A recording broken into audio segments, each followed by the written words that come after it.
Hi, everybody.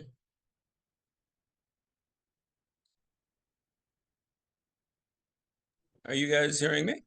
Hi, Robert. everyone. Yes, hearing you. Welcome. Cool, man. Cool.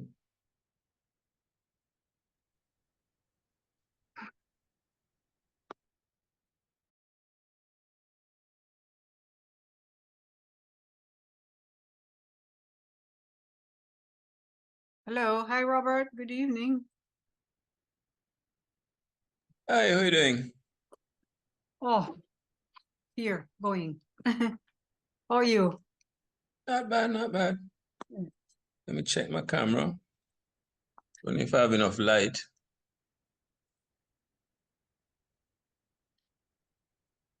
Wow, I look like a high court judge. What is this on the wall? Is Alexander Cooper behind you? Yeah, Alexander? yep. But it's a G clay of it. It's a G clay of Alexander Cooper, yeah. Yeah. So it's a G clay printed on canvas. Okay. Nice. My pockets aren't that strong. For the Donna. painting, the original. Yeah, but my pockets aren't that strong. And between you and me, if my pockets were that strong, I'd be buying stereo equipment, not art. I'm not a art. Not that I appreciate art, but I'm definitely not an art collector. We're looking at collecting those masters now, though, because nobody's really buying them. What we want to do is secure them. And this is what we did with the Michael Campbell collection the other day. We did a handing over to the university. I know that Alexander's family still have a lot of his work, but I don't know if they're willing to give them over yet. Yeah, we definitely need to preserve our history, that's for sure. The National Gallery don't have enough space. And I know, they don't. no, one time David Boxer was proposing to build a new gallery on the King's House land. And what happened with that? That we know that for about 30 years now. Nothing has happened. There's still nothing on King's House land. And Yeah, I know. complaining about Vale Royal. So Vale Royal might be a potential place. I know. I think that's a perfect place. If they're gonna renovate Vale Royal, they should just stick paintings in there, or historic paintings and historic sculptures and that kind of stuff. And then it would also double as a great place for for hosting Concert hall and yeah, absolutely. Laura Facey has been an advocate. Hello, yes? Are you aware that Vale Royal, the front of Vale Royal has collapsed? Yes, I saw some pictures of it. Yeah, man. So I saw some pictures of it. So we can knock it down now and build a nice gallery there. Huge gallery. Because it serves, to me, it serves no purpose now. You mean there's no good material? There's no hard stone, no cut stone in Vale Royal? I've never been over there. All of the wood in there is rotting away. The place all has of not it? Been, the place inside and outside. The place has not been maintained for many years. I remember when Mr. Golding was Prime Minister and the National Reserve had the guard duty there. And I went there. It was a beautiful place. And it was just heart-wrenching to go back there after I saw the article about the collapsing of the front of the building. Oh, you've been back there? Yes. Oh, yeah. The furniture there is gathering dust. And maintenance of the building is just, it's horrible. It's horrible. So is it fixable?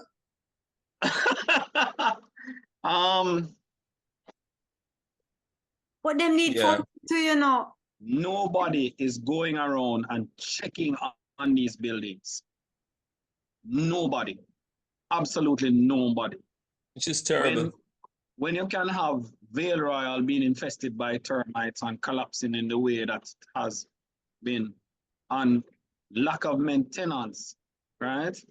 It's crazy. But when last have you guys been to the Heritage Trust building? Because that needs maintenance too. So For so long, hold on. they- You just said something fascinating.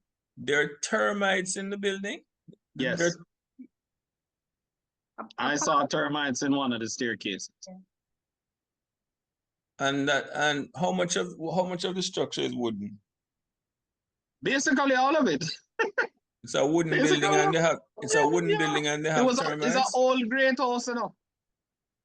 yeah. Think of Devon House. The same thing as Devon House. Oh, well, that's a disaster because once termites get into a building like that, the only way to solve it is to tent it. You have to tent it. And there's a lot of excavation you have to do around the building and Yeah. drilling and all of that thing. But now who No. is going to do that?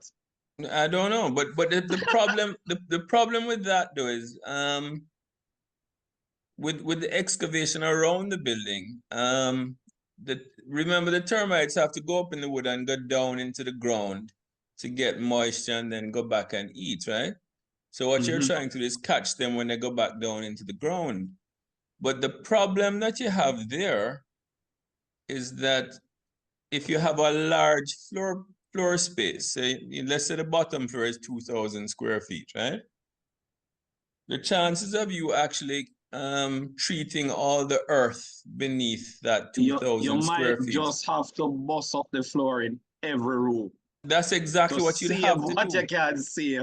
Yeah, that's the only thing you could do. You'd have to bust the floor in every room, pump the stuff down into the ground, right? And that's the only way you can solve it. And the question, and the termites are smart little buggers, right? I mean, they're smart little buggers. What they do is that they eat everything from the inside out. So on the outside, it look like you're cool. And then one day you touch what appears to be perfectly fine wood and your finger just goes straight through it. Okay. So if there are termites infesting that particular building, maybe the only solution is to knock it down. I would recommend at this point that all the members of the Jamaica Society, Photography Society who have pictures of that building, I'm recommending now that you lock them up tight. We need them in the future. Yep. It sounded like that to me, yeah. I'm sure my grandchildren are going to need to see what that place looked like. But guess what? Why worry about wooden buildings when you can live in a mansion surrounded by cut stone up in the hills? You're right. Yeah, I know. Yeah. You're absolutely right. Yeah, man. Why worry about that? You're absolutely right. You're 100% right. We need to put into law that just like the Americans, when you become president, we don't care how expensive your house is or what it looks like, you mandatorily need to live in Vale Royal. Well, remember that the prime minister's official residence is Jamaica House, not Vale Royal. Well, man have too much yard. Yeah, absolutely. Absolutely, that's the bottom line, yeah. Yeah. But the problem is you can't have a national. It's a national heritage trust that is to blame, because the Vale Royal is a national monument. Sad, sad. It's sad. And Miss Zaka, you know that about 15 years ago, that was one of the venues for the JDF photography course. No, I never know that. I never. And we moved after doing our field trips there for about 2 to 3 years. We moved to King's House. Yeah, so I'm going to try and reach out to those persons, majority of which are not serving in the JDF anymore, to see if, you know, anybody know where to find their images. Right. Yeah, that's a good idea. It's crazy.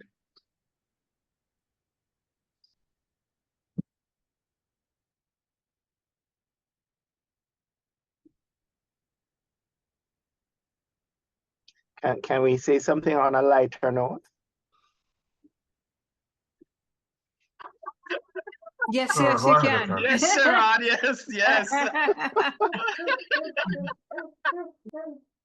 I never knew they would take it that serious. Yeah, it's a little depressing. We have oh, somebody's mic is open. I'm sure Dwayne will do welcome when he starts the meeting, but we have a young photographer visiting with us in our meeting this evening, Tiana Harriott. She reached out to a mutual friend of ours, and I invited her to our meeting this evening. So, Tiana, could you just unmute and tell us a little bit about yourself? And Hi. camera as well. We need camera as well. Oh, okay, that is not a problem. Give me just 1 second.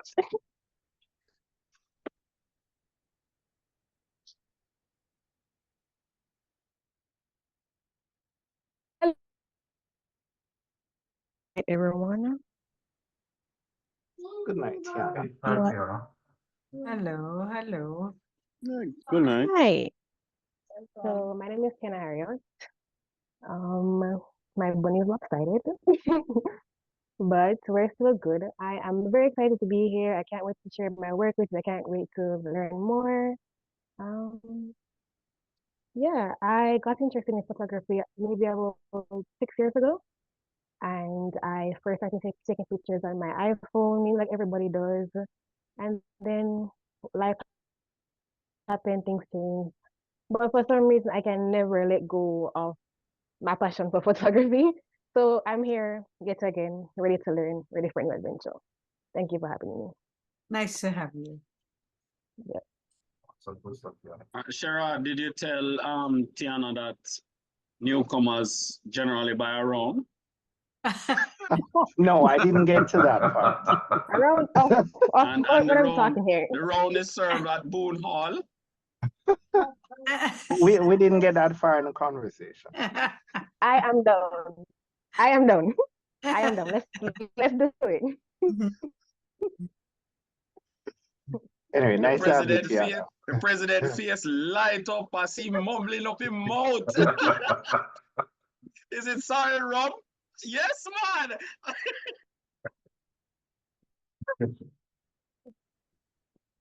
All right, let's get the ball rolling. So good night, everyone.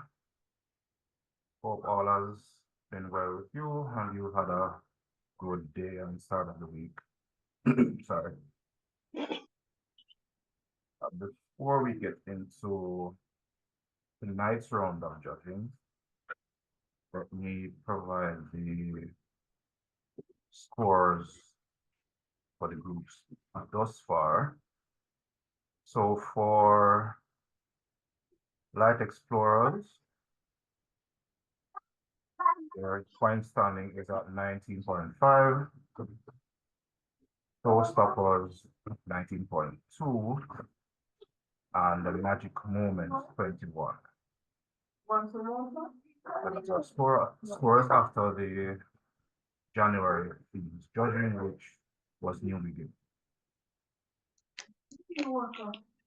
For this evening, our theme is Shades of Red, and our guest judge for the evening is none other than Sir Robert Davis.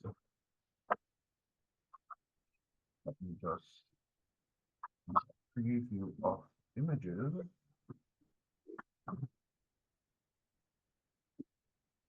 Here.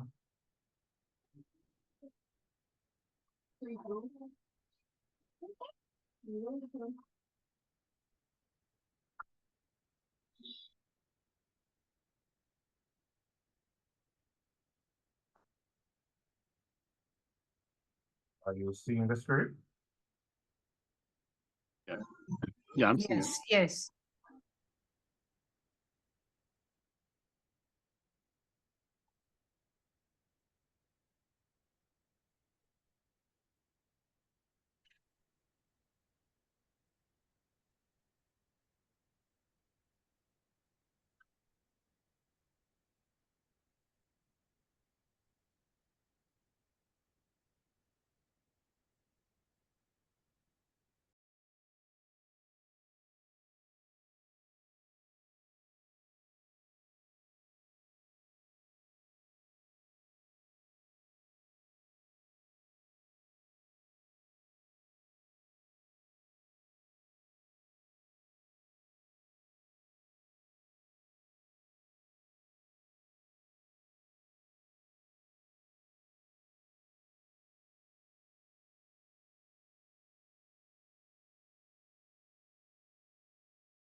Okay, so those were the submitted images. And we can now turn over to Sir Davis. Give his critique and scoring of the images.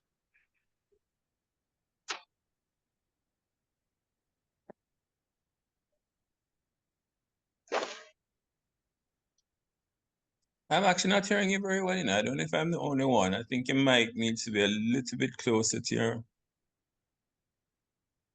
Hearing Am any I the only better? one?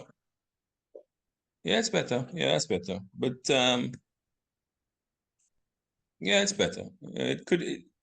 That's fine. That's fine. Okay.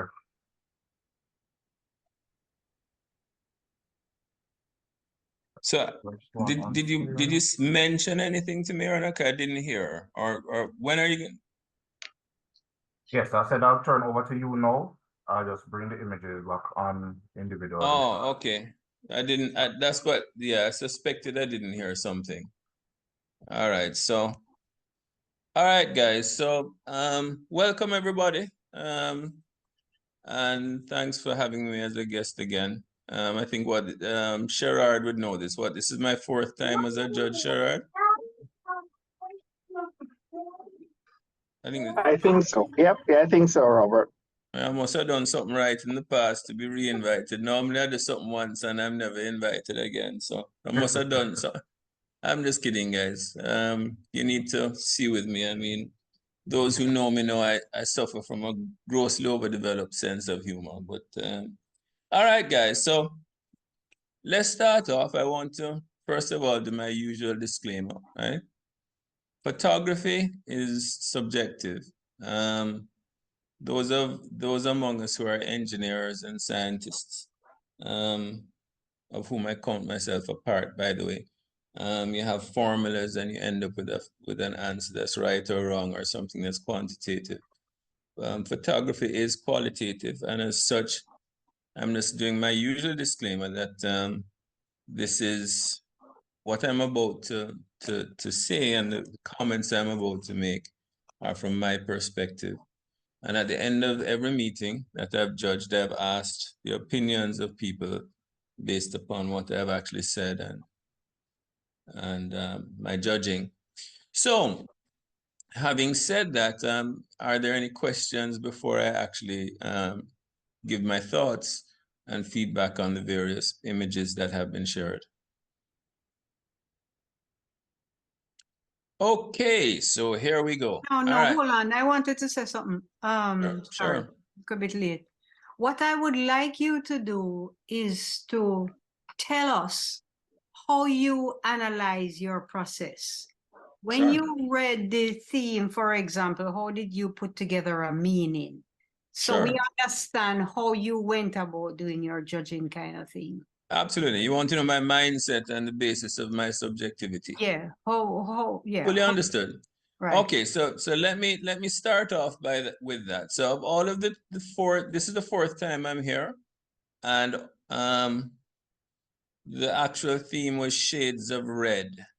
So first of all, of all of the various things that I've judged, this has been the most open in terms of the interpretation of the images. In other words, shades of red could be an image. There are so many different types of images that could fill that particular theme.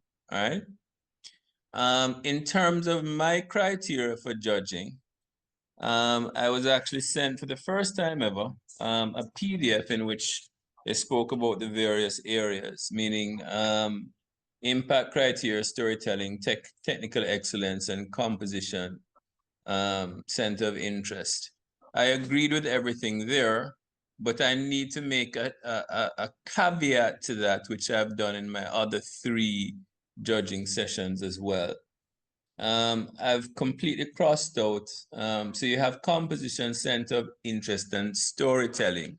That is that's repetitious. So for the 3rd aspect, it's competition and center of interest, because storytelling is part of the 1st column. Do you guys understand what I just said? And let me repeat that, all right? So I'm scoring 1 out of 10 for impact criteria and storytelling. Then I'm scoring 1 out of 10 for technical excellence, focus, balance, and lighting. And the third thing that it was proposed that I score, which is composition, center of interest, and again, storytelling. So that's repetitious to me. So I've put storytelling in its entirety in the first column, and the last column, which is composition and center of interest. Because composition in and of itself can make or break a picture, and it confuses when you have storytelling in 2 different columns. All right. Wonderful. Thanks for that. So I would actually suggest to the actual. This is a suggestion you may or not take, but I would actually suggest for your various competitions that you shouldn't have storytelling repeated, because how do you know what weighting each column has for storytelling? You see my point? You shouldn't repeat it. Yes, All right, understood. so just letting you know, because Donnet correctly asked what's the criteria for my actual judging. In the third column, storytelling in my spreadsheet is crossed out. So the third column is strictly composition, center of interest, and all aspects of storytelling is in my first of my 3 markings. All right. The other thing I need to tell you is my take on photography, so you get a feel of where I'm coming from, right? From where I'm sitting, I see photography as more of an art than a science. And when I look at a photo, that photo must move me. And what moves me is not something that's technically brilliant. Something that's technically brilliant can move me if it has a story behind it and it gets my brain thinking.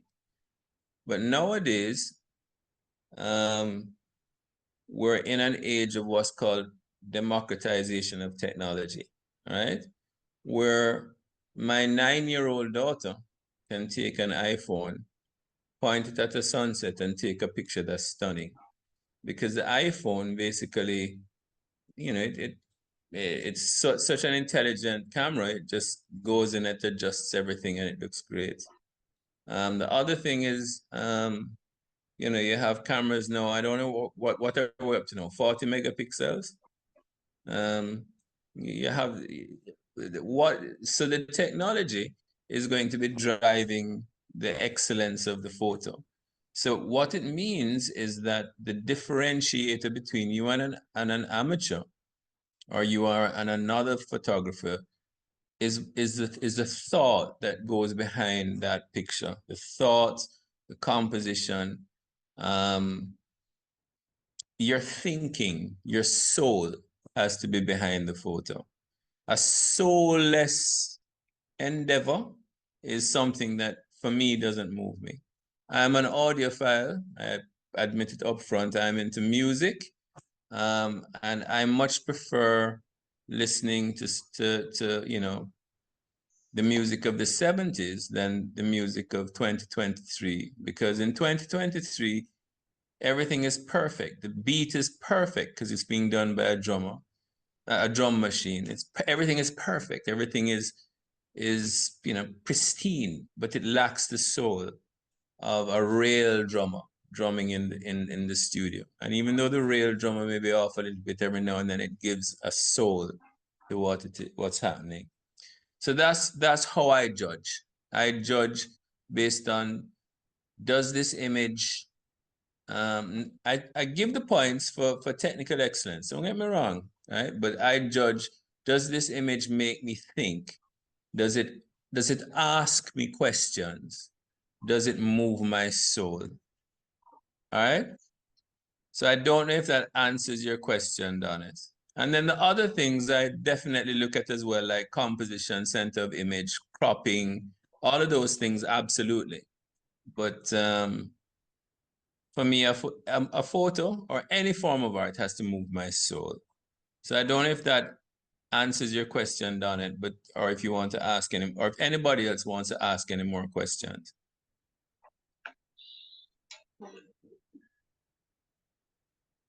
Any other questions, or do you guys agree with me or disagree with me?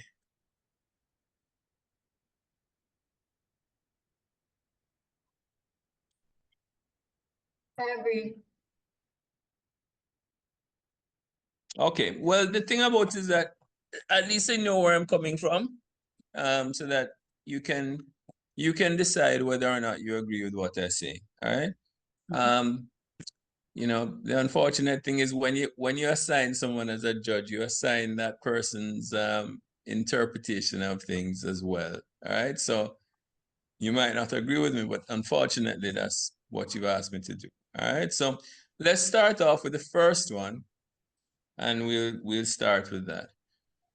So the other thing is, I will not, as with all of my other times before, I will not judge anybody at less than 4. 4 is a minimum mark for me, because I think that judging at less than 4 is too much of a disincentive for a club. All right. So if you're at 4, it means you might have made the 4, or you might not have made the 4, but it means that there's definitely room for improvement. All right. So let's take this particular first image. So first of all, impact criteria and storytelling. Had to give this one a 4 because I looked at it and I'm thinking, what is this photographer trying to tell me? You know, what are they trying to tell me? What's the story here? What thoughts are they provoking? Now, if it was that the actual fold of the cloth had some sort of resemblance to an image where I could see something that looked like a face or looked like a, you know, something, right? A tree or something, then it would have asked me a question. Is this guy trying to show me a likeness of something in how this cloth is folded? But I couldn't see it. I just couldn't see it. And so all I saw was a red cloth. Nice colors of red in terms of the interpretation, shades of red, but also when you look at it, it really is only one shade of red, all right? And so I had no option here. I don't know what the intent of this photographer was, but for some reason I just didn't get it. So I had to give that a 4. All right. In terms of technical excellence, photo, color balance, and lighting, I think I'll probably bump this up a little bit. So I'll bump it up to a 7. All right. Because one of the things I did with each photo was I zoomed right in on each photo, right? By the way, you should know I judged each photo 3 times. So I'd go through and give it points, then I'd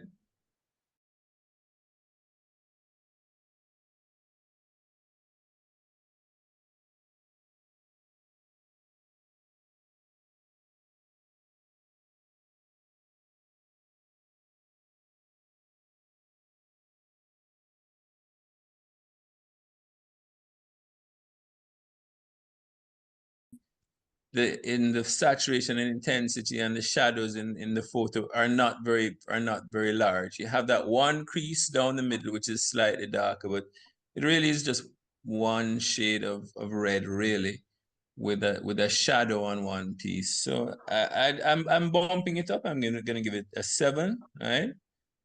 And then composition and center of interest. I don't understand. I'd love the person who did this to explain to me if I'm missing something, but I just, it's well composed. But again, when I look at it, I'm struggling to say, where's my center of interest here? What's the center of this photo? Where's the story happening in this photo? Where do you want me to look and focus on? And I kind of struggled to figure that one out. So I'm gonna bump that to a 5. So 5, that's 16 in total. All right. So the next picture, Beauty and Grace.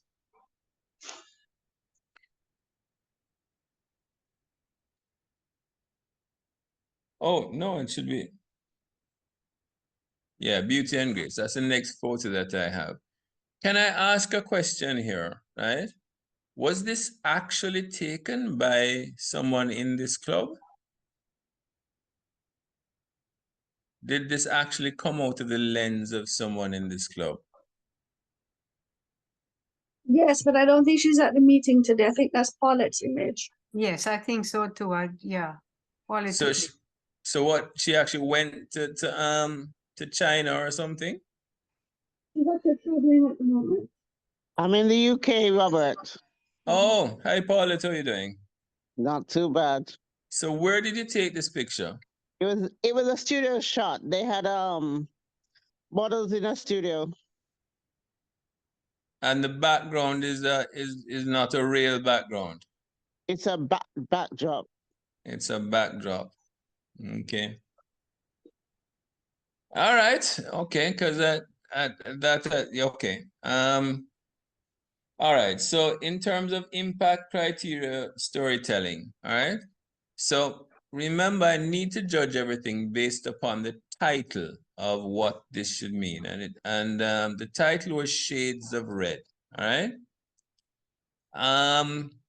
There are the shades of red, if you look, are there. I mean, there's a red building, she's wearing something red, and there's a little red thing going down. They're all very similar shades of red, but in terms of sticking with the theme, which is something that's important to me, right? I didn't find that this photo stuck to the theme as much as I would have liked, right?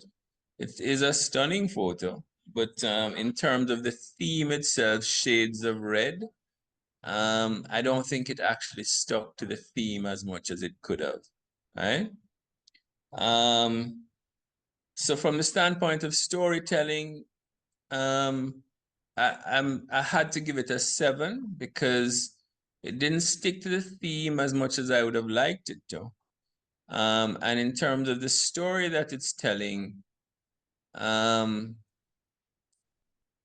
it's not really telling me a story. I'm seeing a pretty Japanese woman, but the photo is not telling me anything about her. So I gave it a 7 in terms of impact criterion and storytelling. All right. Again, that's just my take on things, right? In terms of technical excellence, photo, color balance, and lighting, certainly it's an excellent photo technically, right? The color balance is clearly excellent, right? And the lighting is clearly excellent because it was done in a studio. My one thing on that is that a studio is a very controlled environment, but it's technically very good.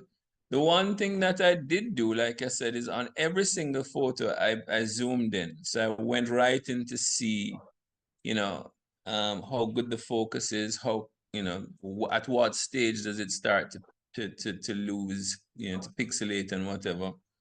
And this particular photo stood out for me in that when you zoom into it, it starts to get blurry quite quickly. So if I zoom in, for example, on her face starts to lose focus. But other than that, it was very good. So I gave it an 8.5 for the actual technical excellence, focus, and color balancing. Because the colors are clearly excellently differentiated, nicely saturated, etc. But the resolution of the image is could be better. It stood out as not having the same resolution as some of the other images that I was judging. In terms of composition and center of interest, no, that's excellent. I mean, you just separate and apart to the other two things I just spoke about. You really cannot fault this photo for composition and center of interest. You see why I had to separate the storytelling from composition and center of interest. Because if I was to take points away from you for storytelling, I'd be taking points away from you twice, which doesn't make sense to me. So you got a 9.5 for composition and center of interest, right? Which gave you a total of 25. Okay, crown of thorns, drop of blood.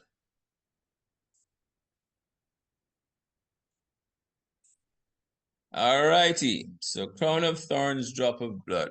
Okay. Not see, yeah, here we go. Okay. Now, first of all, the name, this fulfills the actual theme, right? Shades of red.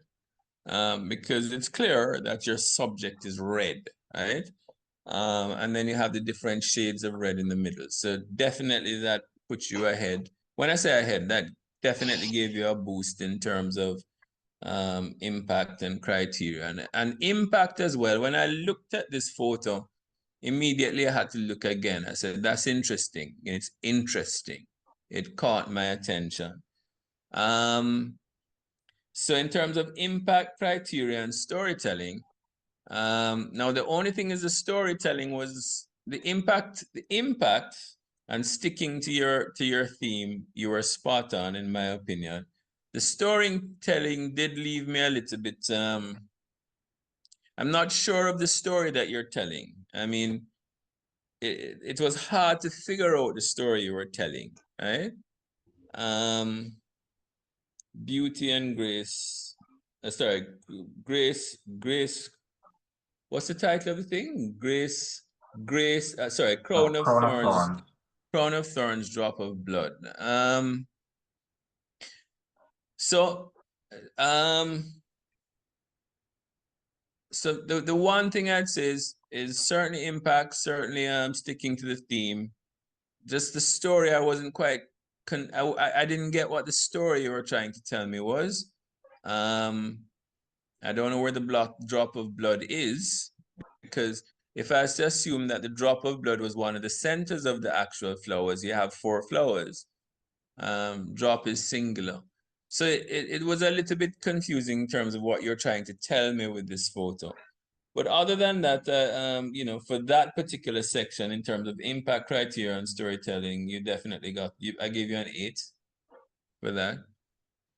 And the only reason I gave you an 8 is because I wasn't quite sure of the story, all right? But the other aspects you got you did well. Technical excellence, focus, color balance, and lighting. The color, interestingly, the lighting I thought could be improved to be, you know, I mean,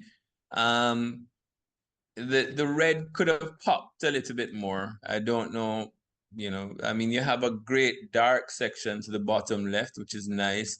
You have the leaves out of focus, so you have, you know, very good depth of field.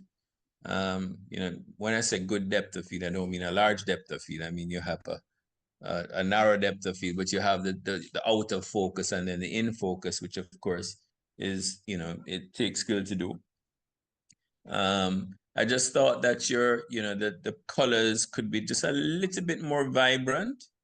And also I found that when like all the photos that I did, when I zoomed in on this one, right, to look at the resolution, I found that the resolution did drop off more sharply than others that I zoomed in on. So in terms of technical excellence, focus, color balance, and lighting, I gave this one an 8, all right? And for composition, center of interest, that is very good. I mean, it's very well composed. I love the way that you have the dark, you know, the black on the bottom left, and then you know, the background is interesting. The focus is, you can't miss what you're focusing. So I gave you a 9 for that, for composition, center of interest, all right? So that's 8, 8, and 9, that's 25, all right?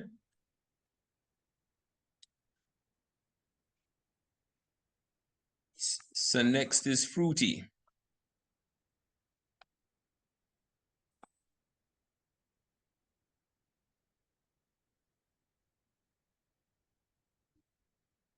Okay, fruity. My maths is off here, right? No, it isn't actually. It's not off at all. Okay, so fruity, very interesting concept, right? I really like the concept. Basically, it's a still life, is what you did. And it certainly catches the theme, shades of red. You couldn't ask for a better separate and apart from the impact and the storytelling. You couldn't ask for a better representation of shades of red. You just, I mean, this has so many shades of red. You literally hit that spot on, right? In terms of impact, yeah, I looked at it and it was quite interesting in terms of its impact on me. The storytelling, it's not bad, but I mean, you don't really tell a story. One of the compromises you make when you do a still life like this is that you're not really telling a story, such as some of the others in this particular competition did. But certainly in terms of shades of red, nailed that dead on. Certainly in terms of catching my attention when I first see it, you nailed that dead on. And the issue, like I said, is that still life, you know, in terms of a story, this doesn't really tell a lot of a story, all right?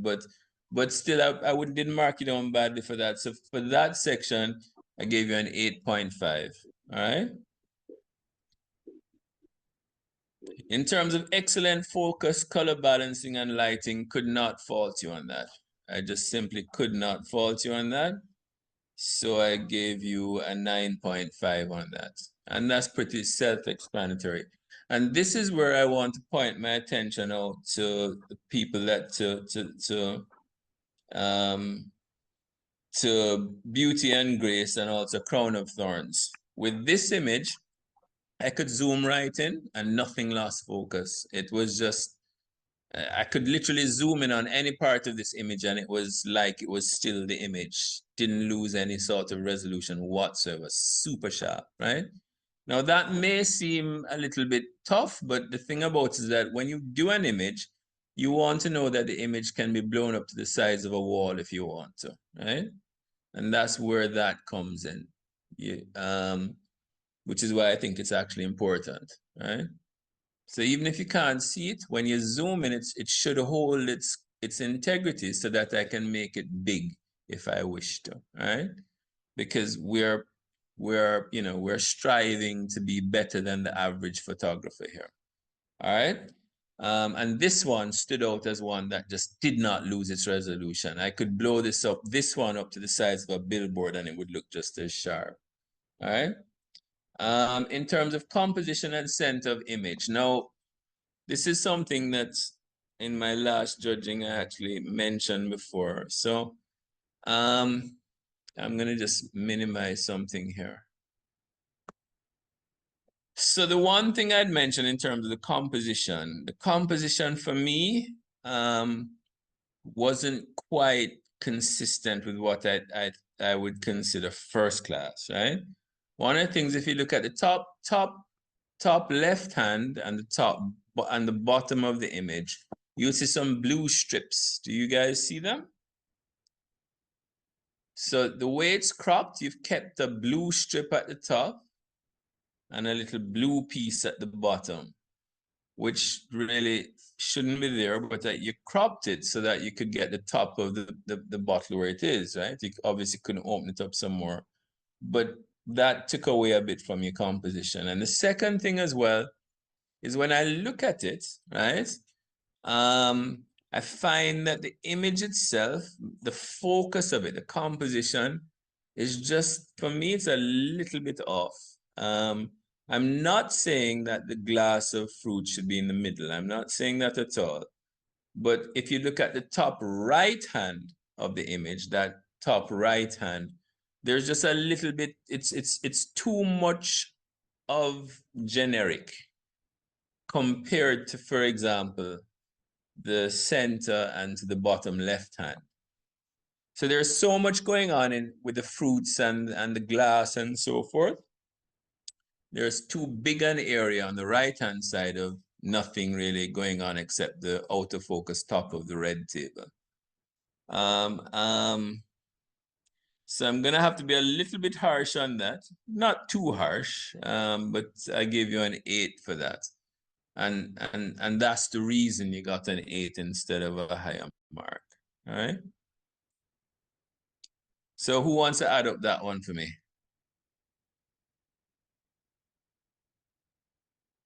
Fruity, what did I give? 8, 9.5, and 8. Is that what I gave?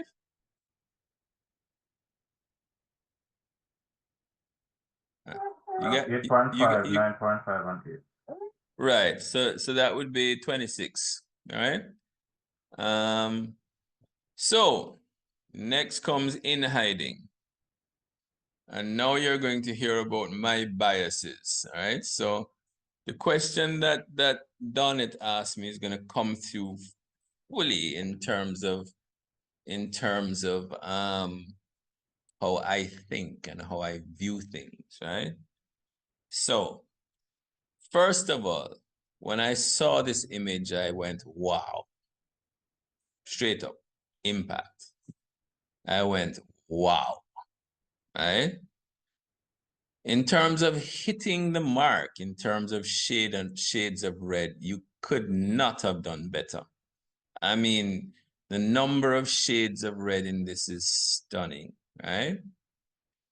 And in terms of storytelling, right? Immediately. Now, it's not really a coincidence that blood is red, huh? In terms of, I can see in the mind of this photographer, blood is red. And here is a knife that's hiding underneath, you know, a cloth. And my mind immediately goes, wow, not only does this strike me, but what story is this telling me? Is this a murderer who is going to murder someone on the other side of the table? Why is this person hiding this weapon? This weapon used will result in blood, which is another shade of red. It just got my mind going. It spoke to me in a way that asked questions that I was willing to engage myself on. What is this man telling me? It's just, you know, it's just fascinating, right? How did you come up with the concept of what is clearly a very dangerous weapon and not, you know, clearly not a table knife. This is a knife designed to cut something serious, and it's being hidden underneath red things that are hiding it on a red table. I mean, just the storytelling. So I'll just get straight to the point. I very, very rarely give anything a 10, right?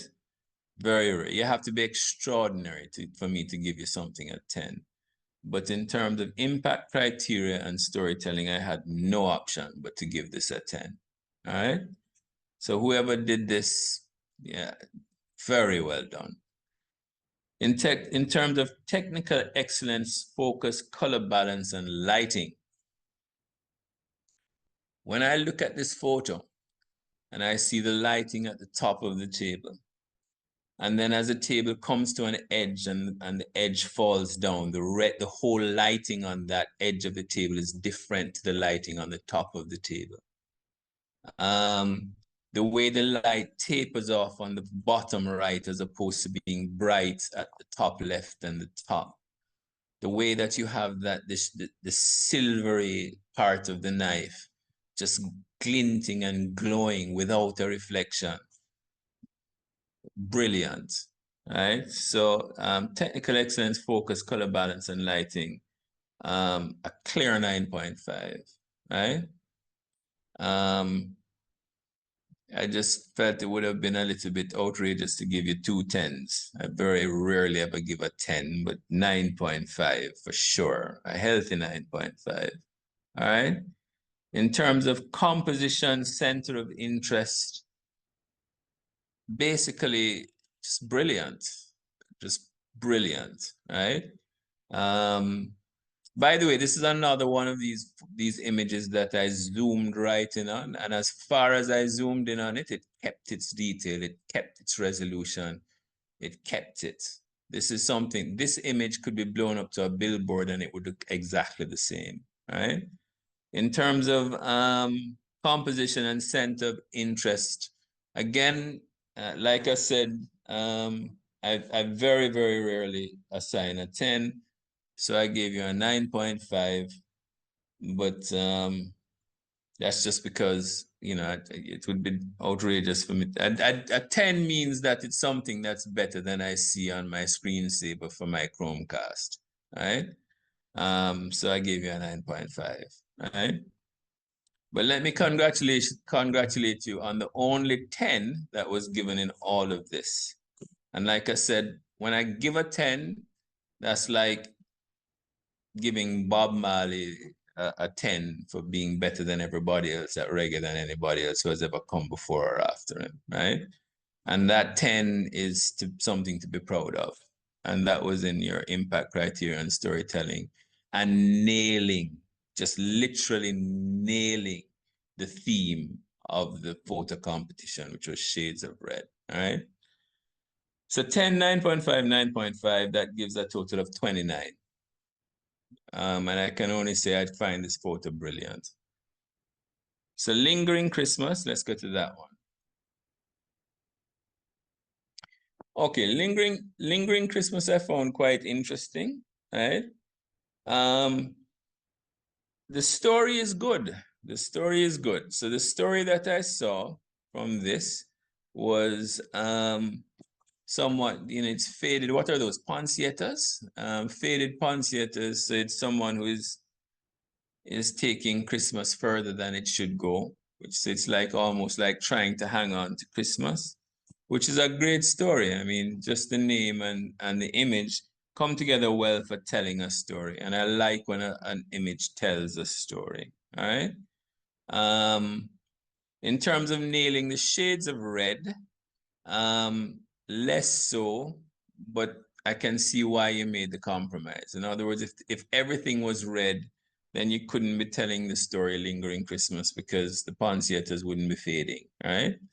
But in terms of the theme, Shades of Red, you lost a little bit there. But I understand why you did it in order to tell a story. So in terms of an impact, when you look at it, it is different and it does grab my attention and it does tell a story. So for this particular image for impact criteria and storytelling, I gave you a 9.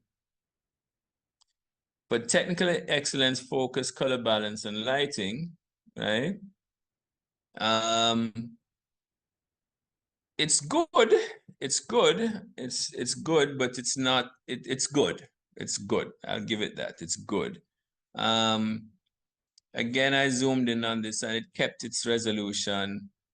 The one thing that you have with an image like this, because you focus so much on the story, is that you know, the kind of gradations of color and gradations of focus, right, in terms of depth of field and so forth, aren't possible with an image like this because you're telling a story with faded poinsettias. So for that, I understand why you did it, but I had to give you an 8.5 for that, right, for technical excellence and so forth.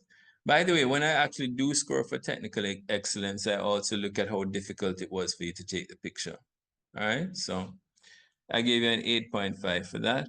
And for composition and center of interest, this is one of these photos where the center of interest is the entire image.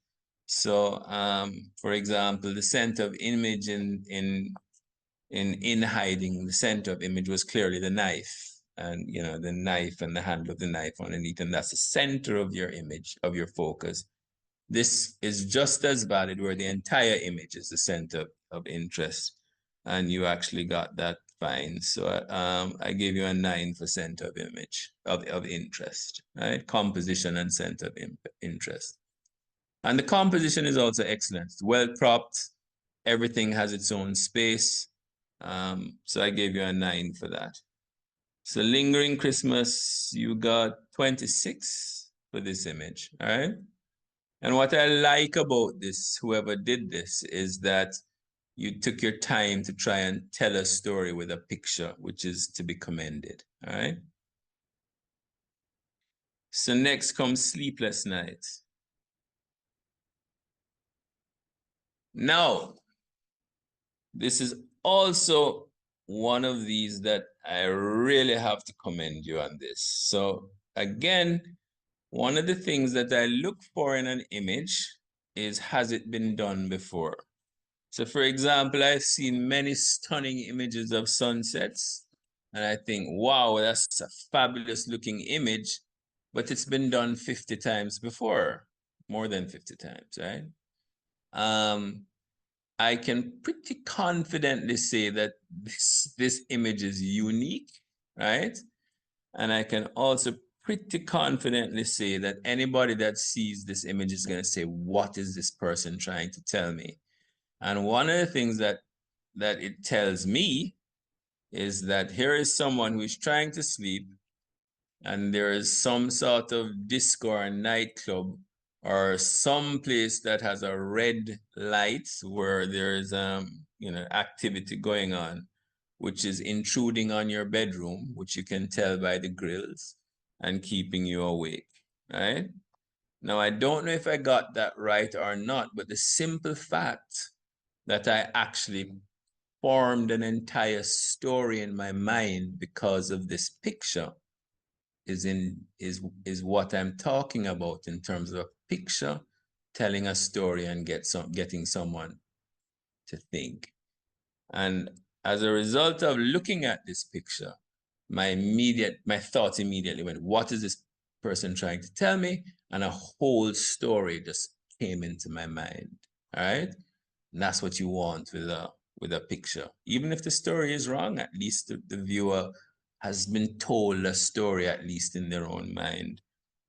In terms of shades of red, clearly, it's one shade of red, except for the white part, right? But having said that, the entire image is red, and the red is what tells the story.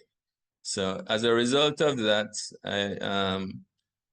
definitely a very solid 9.5 in terms of impact criteria and storytelling, a solid 9.5. And for the rest of the group, I'd encourage you, these are the kind of pictures that are different, unique, and tell a story, all right? Note the term unique, all right? Which is something I'd encourage you on. So Sleepless Night, very, very solid 9.5, all right? Technical excellence, focus, color balance, and lighting, excellent, just excellent. And what I liked about this, right, was that it the color balance, the focus, and the lighting all gave service to telling the story. So it's not just a matter of that the color balance was good or the lighting was good. The color balance and the lighting and all of that drove the story forward. All right, so I gave a 9.5 for that. Right. And in terms of the composition, center of interest, composition is excellent. Center of interest, I gave you a 9, but the reason I gave you a 9 for center of interest is just that I don't think you could have helped it because of the story you were telling. But having said that, it's very good, right? It's just that other images, like the next one you're about to see, lent itself more to a center of interest, right? So I gave you a 9, but a 9 is not bad at all. So 2 solid 9.5s and a 9 for this image, all right? when I'm finished, when this judging is over, I'd love the person who did this focus to tell me the story he was trying to tell me. All right. So that gives a total of 28 for sleepless nights. Next image is Rosemary.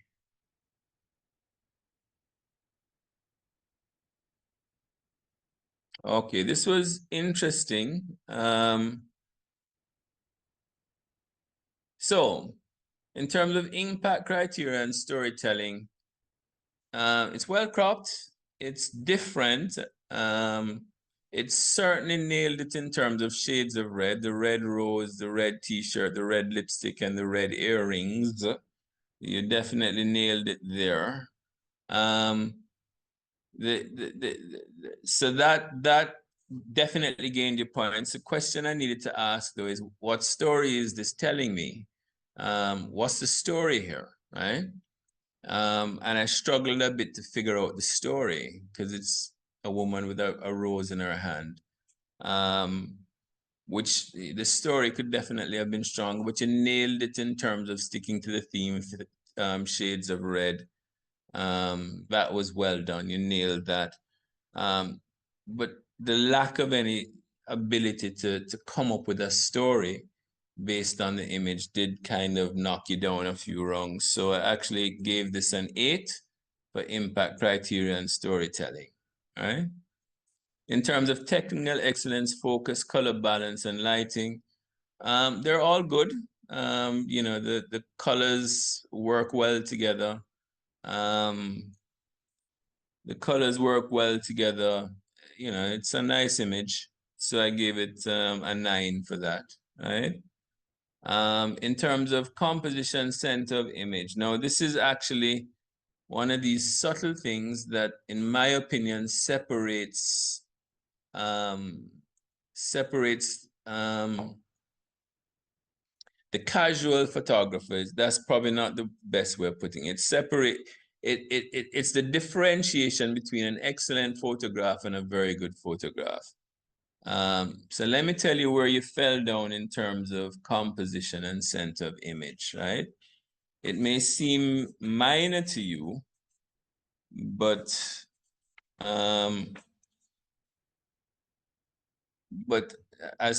so it may seem minor to you, but I'm going to give you some feedback here, right? The shadow behind her on the right of the image, right? That really let down, in my opinion, the composition of this photo, right? It's clear that the light source was to the front and to the left, shooting on at her, right? And what that did is, if you look right behind her earring, right, you'll see the shadow of her head on the wall behind her, right? The issue that I have with that is that, one, it immediately let me know that she's standing up in front of a wall. The fact that she's standing up in front of a wall says to me she's posing, right?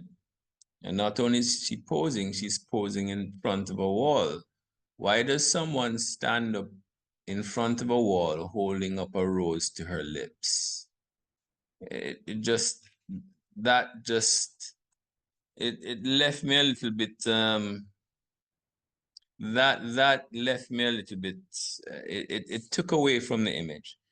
This image would have been many times more convincing if she wasn't standing up in front of a wall. And the fact that you allowed that shadow to be cast on the wall said to me that she's standing in front of a wall. Something like this, if the background was one consistent color, or if there was something, you know, if the wall was even 10 feet behind with an even palette or something, would have made such a difference to this. And because of that, I just ask whoever took this to let this be a learning moment, because that one little thing, as simple as it seemed, for me, let the photo down. So I gave you a 7 for composition and center of interest, right? So you got 24 for that. So then the next actual photo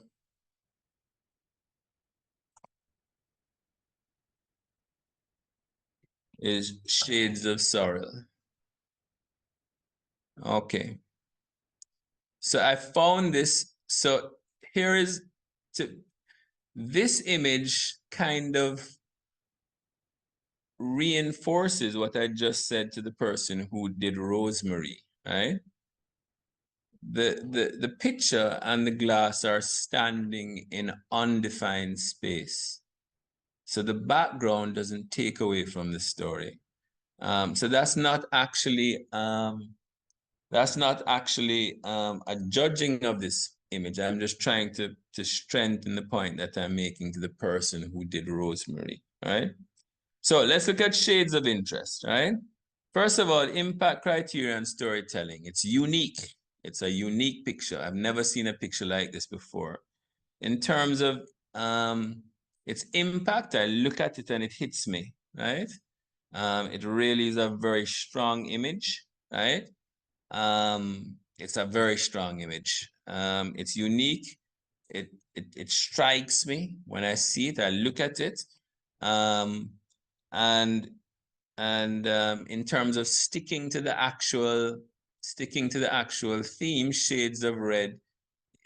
It's clearly about the red sorrel, the red liquid going into the glass, and the red liquid in the glass, right? Very, very, very good. Very, very, very good. The one thing, which unfortunately in many of these cases you have to make a choice, it doesn't really tell me a story. It's someone who is pouring sorrel into a glass of water or into a glass with ice. So I had no option, to be fair, but to dock you a 0.5 for that. So I gave you a 9. Remember, 9.5 is for me top. 10 is just unbelievably great, right? Meaning 10 is just better than, is just the Bob Marley of reggae if you got a 10. So 9.5 is, for me, is absolutely superb. I gave you a 9 just because of the fact that the story part isn't really, it doesn't, my mind doesn't ask the question, what story am I being tried to tell here, right? So I gave you a 9 for that. However, you will be proud to know that I actually said something incorrect before, and that is in terms of technical excellence, focus, color balance, and lighting. Flawless. 10. Absolutely flawless. And this is another image where I zoomed in on. And I guarantee you that this image, when I zoomed in on it, could be printed on the side of a building and it would look exactly the same way. Each individual bubble, when I zoomed in, it was flawless, literally. Technical excellence, focus, color balance, and lighting is flawless. So congrats, whoever did this, you got a 10 for that, right? In terms of composition and center of interest, excellent. I mean, excellent, right? And you got a 9.5 for that, right? And like I said, 9.5 is excellent. You just have to be, the point that you get a 10 is when it's just flawless, but 9.5 is excellent. So for this image, it got a 28.5 overall. Congratulations to whoever did this image. It's an excellent image. And the last one is shades of red.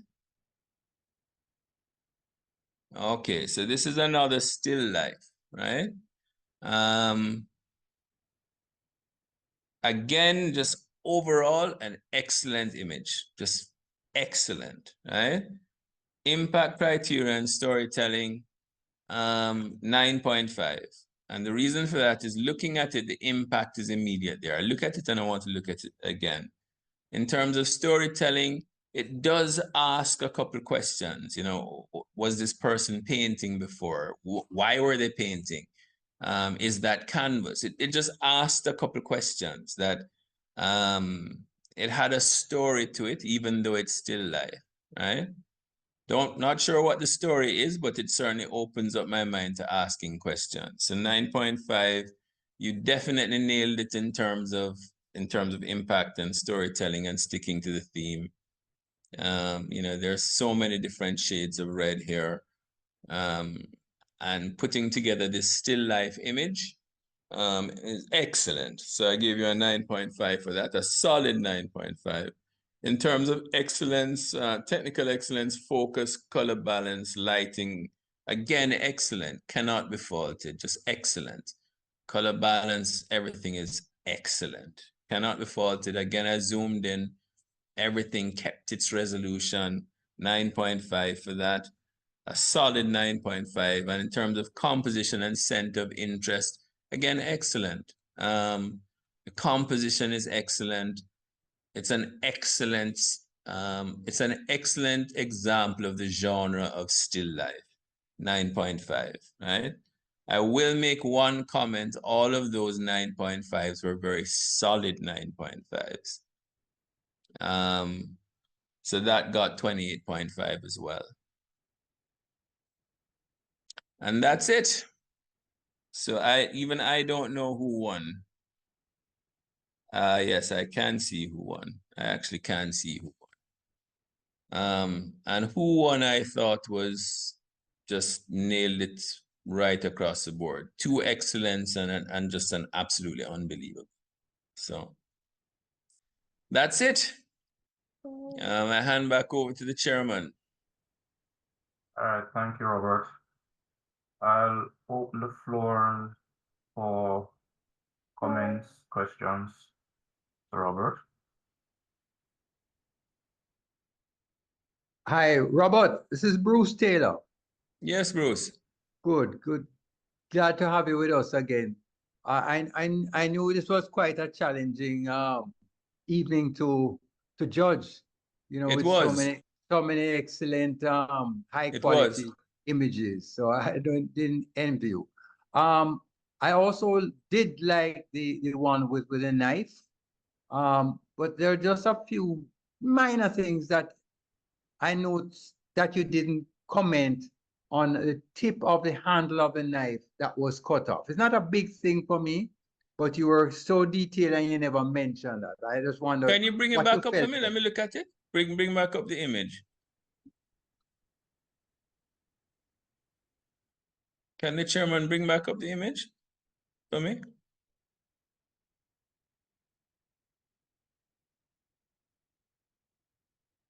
Oh, you mean the tip so you're handle. Thinking, right, the handle. In terms of, keep going. Also there's that a white piece there with a little red at the top there, you know, in the V, the bottom of the V.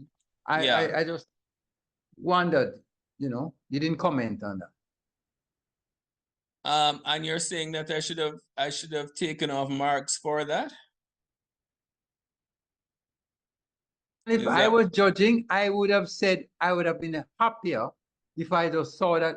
I don't know why the photographer cut the handle right there. I'd have been happier to if I saw the entire handle. Entire handle, yeah. And I don't know about that white and red piece. Well, the blade.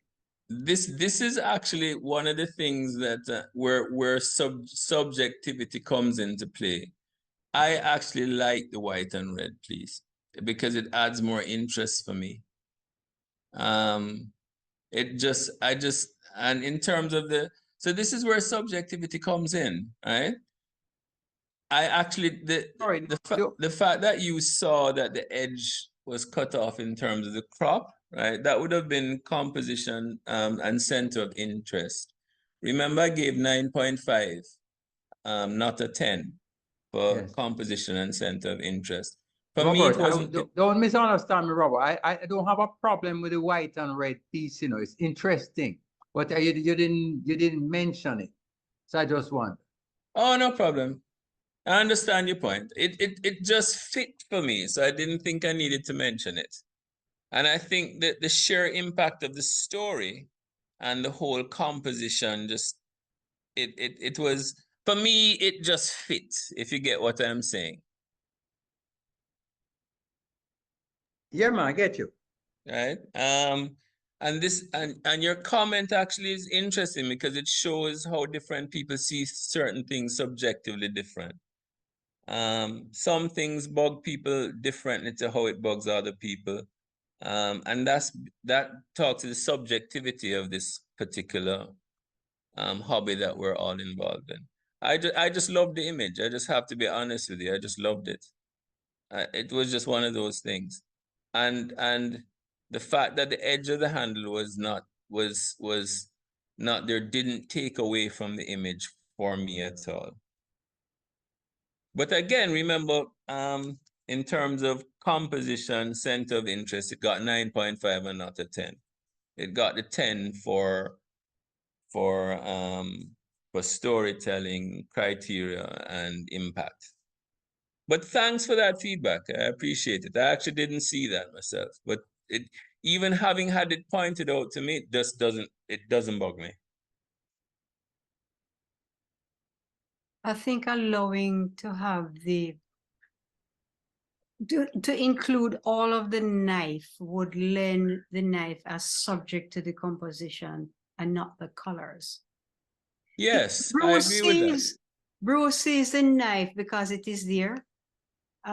He's attaching some importance to it, but it is really the colors that are subject. Yeah, I would agree with that, because remember that the theme of the actual exercise is shades of red. So I'm kind of in. I see your point, Bruce. I'm kind of more in Donnett's camp on this one. And also the other thing about it is, remember that the title of the image is in hiding. So the fact that most of the knife is already hidden doesn't take away, the fact that a piece of it is not being seen doesn't take away from that title at all for me. But I get your point. All right, Robert, I'm convinced. Okay, no problem. That's fine. And discussion is where you get, so I like that. I like that you actually brought that up, because discussion is where we can look at things and test whether, my thoughts or my opinion is valid or not. Nobody's perfect. And it allows me to actually reevaluate my thoughts. But having brought it up, I'm sticking to my thoughts. So. Any other comments? I like what Bruce just did. Anybody else have any comments? And by the way, what Bruce said is actually true. This is the hardest of all of the this is the hardest of all of the ones I've had to judge before. It was the hardest one.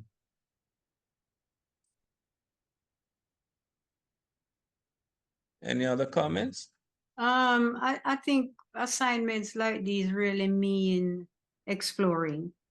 Yeah. In my group, we had a chance to explore the idea several times before we just settle. I think that's a good thing to do between groups. So we start early. You send your images. What are your thoughts? Everybody share their opinion, and then we probably do another one and do another one. And then we come up with what we think is strongest, given the theme. It is a good idea to analyze the theme so we don't get carried away. Shades of red suggest that red is a predominant subject. Yep. So if you're going to have a whole heap of other colors and a few little drops and, pieces of red, it's not going to work. It has to be predominantly red. That is how we discuss it in our group, how we analyze it, and then we work towards that. Yeah, I agree with that.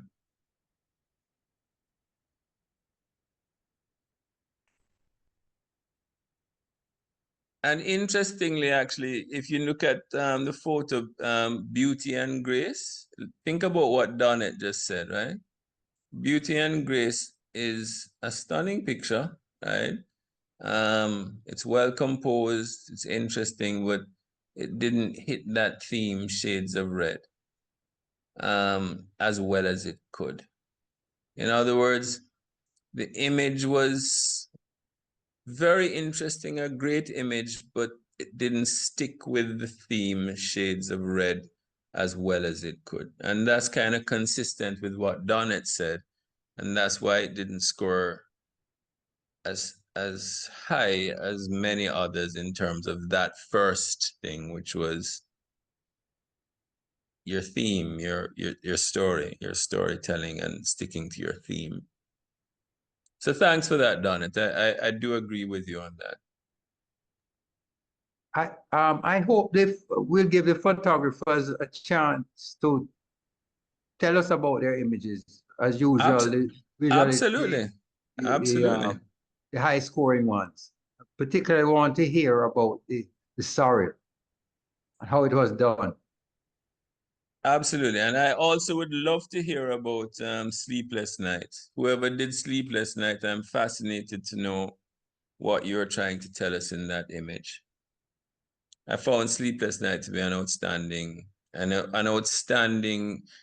image because of how unique it was and its story. So I'd love to know who did Sleepless Night as well and the inspiration behind Sleepless Night.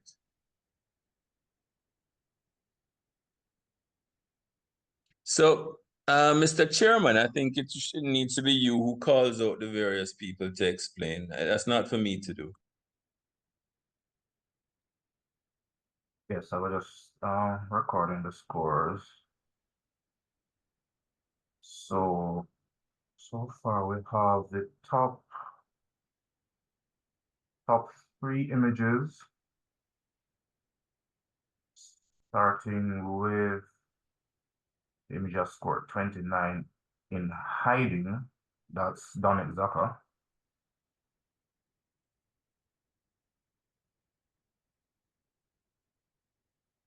Anything to tell about your image, Ms. Zaka? Anything to share? Just like I said, I explored many things. I started off with leaves because leaves is what I probably like best on the almond tree. There's a lot of red leaves that fall from it. Yeah, we see the image. And then I thought that leaves never really hit it. We submitted all our ideas. We were 1 week early. So I thought, let me go back to my kitchen, pull out all the little pieces of fabric and red board that I have and see where I could take it. So I have a bag with red fabric. I have the knife in a container, and I have another piece of fabric on the counter. There were different shades of red, and I said, yes, this is it. Now, how am I going to tell a story? So red is the shade of blood, and that's just implying from the color a story. I'm going to use blood. I'm going to arrange it so it feels a little bit dangerous. Then I did it and everything felt very polished, and I put dirt on the knife, but the dirt turned out too dark. Dirt was more black and brown. As I said, that's not red, and it's taking away from the subject. So I started over.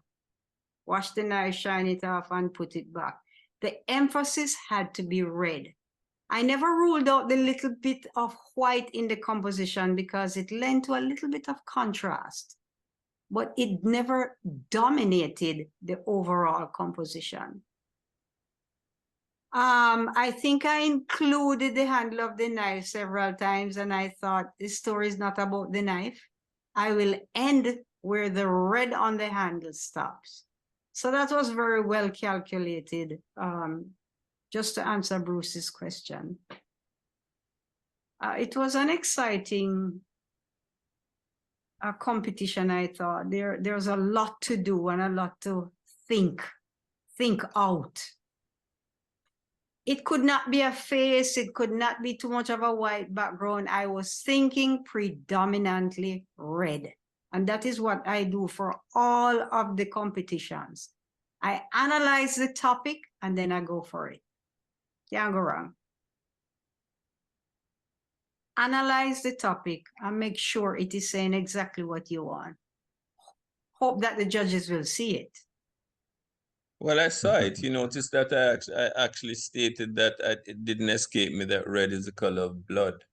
And you actually just confirmed that in how you composed it. And the danger of the knife. Right. A hidden knife is a dangerous thing, which gave that tension, and also the fact that this could lead to blood. So that's an example of a photographer trying to tell a story and at least one person kind of getting it. All right, so well done, Donnet. Thank you. The next person, but this one is a tie for second place. 28.5 for Shades of Red, which was submitted by Sherrard, and Shades of Sorrel, submitted by Belinda.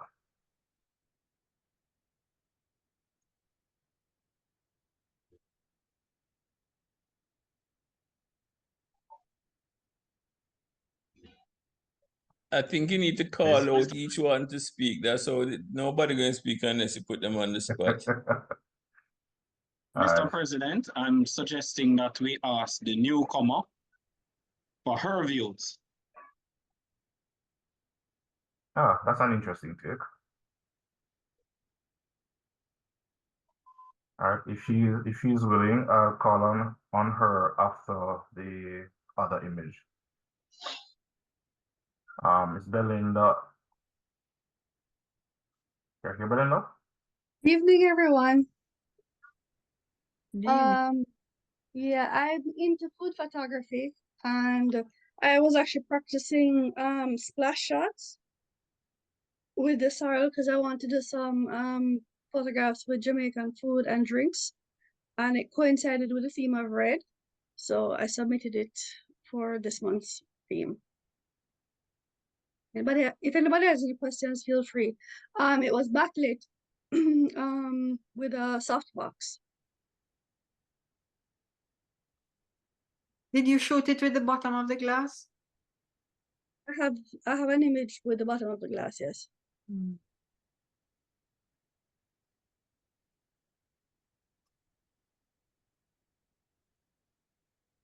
My question is, was there any retouching of it, or is it a real, genuine white background? Oh no, that's not. There's no retouching. That's it. I love that. It's Excellent. Very well clean. done. Yeah, very well done. Thank you. All right, thanks, Belinda. And Sherrard, are you here? Hey, good evening, everyone.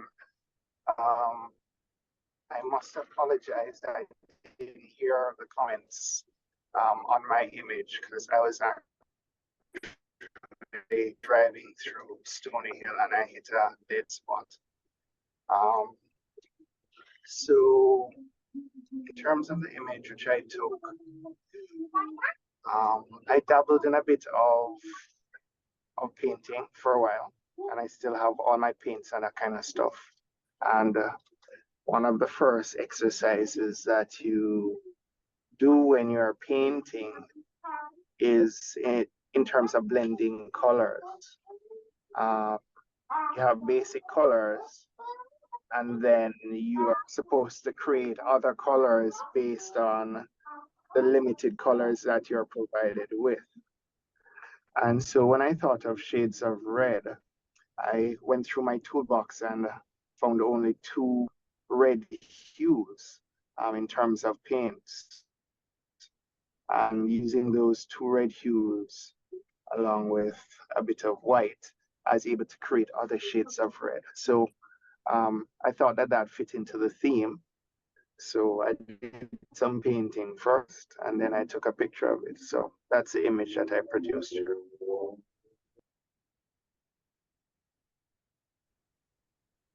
Thank you, Sharad. Any comments or questions for Sharad?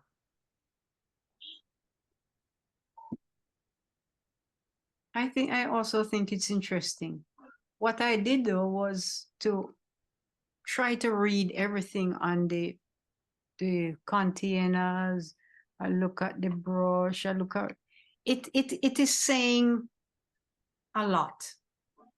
And he just said, in an effort to achieve shades of red, I had to mix this red, which is something I want to read on the container, with some white. And over here, I mix this red with something. Some effort went into producing the piece, the idea. It was an excellent idea. Very nice. Thanks for the comment, Mr. Thank you. Yeah, you came second, Sherrod. You were up there with you were second. So well done. You shared second place with Shades of Sorrow. So basically Donnet just echoed what I said when in my judgment. Right. And the fourth place person was Denise with the Red Sleepless Night.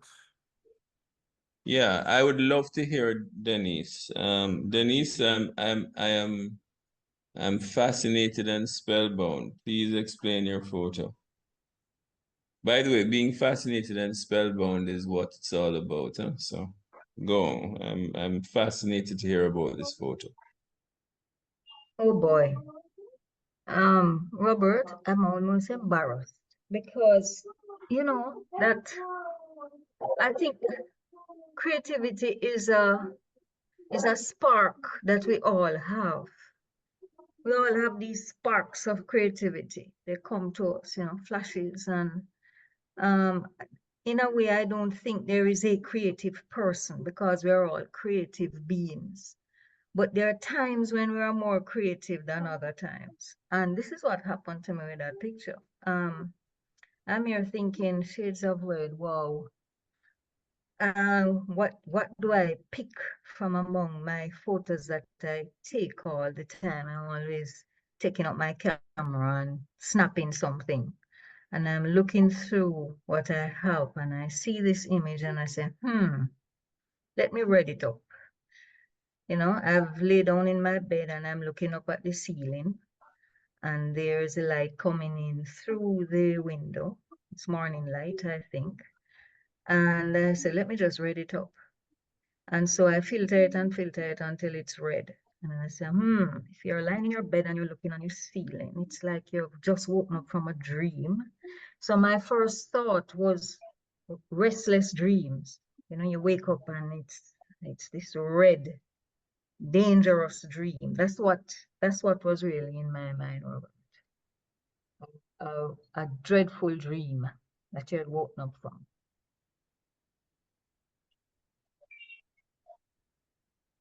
All I can say is that my story is different to your story, but the fact that we can both get different stories from it is what creativity is all about. Yes, and I like your story too. Nice. Thank you. What I like best about it is the way it is composed. I like the idea that you have employed the technique of perspective. So we start at the top of this place, and I'm not getting the feeling that the ceiling is flat or the wall is flat because of the reflection of the light. There is a little bit of visual movement. So from the top of the image, we're leaving the composition where the light is beginning to fade. I also like the fact that you have introduced your socket and bulb to the left third of the composition.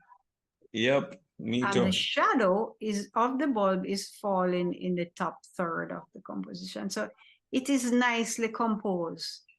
I would have included a little bit more variation of red. But since you say you added the red, maybe you don't understand how to make one area more intense than the other. But the idea is brilliant.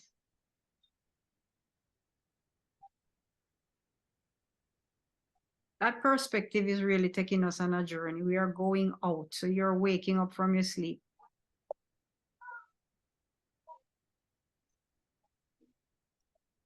Thank you. Mr. Judge, in all honesty, well, no, I the whole thing about impacts, criteria, and storytelling.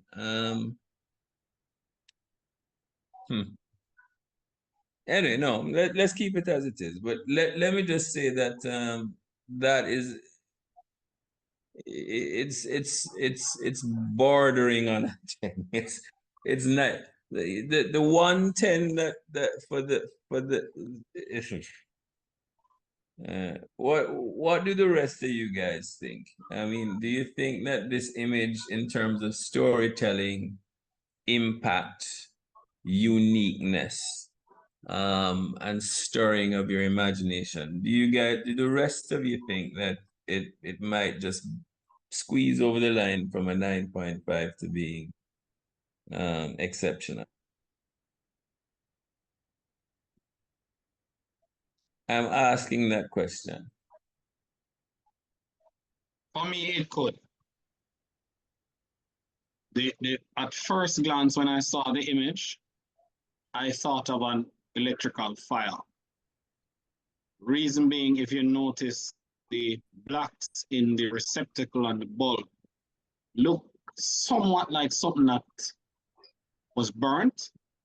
And then the light coming through the window gave me the impression that there's possibly a fire brigade outside with the red lights. Mm. So it brought across a different story to me on first glance. So that's 3 different stories from one image. Mr. Chairman, I would like to well, you really have to be thinking art, Robert. You have to have this artistic mind. It's not easy to see if you're not thinking out of the box. Yeah, but I agree. But I do actually think, so let me just make this clear, right? In the case of in this particular category, the 10 that Donnet got for her storytelling, impact, etc., because of the fact that it's a menacing instrument. This instrument could draw blood, which would be red in and of itself, and the amount of red that's in it, right, is a solid 10, right? In the case of this image, in my opinion, it's a 9.6, which I think I'm going to revise my score. And for that category, in terms of impact, criteria, storytelling, and of course shades of red, because if you look at the light coming through onto the red through the grill, that's a different shade of red as opposed to the darker red at the top and the bottom. I'm going to revise my 9 to a 10 for this in that category of impact, criteria, and storytelling. So what we now have is a 3-way tie for second.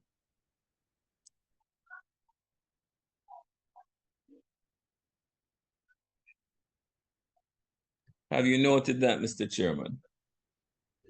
Yes, I have.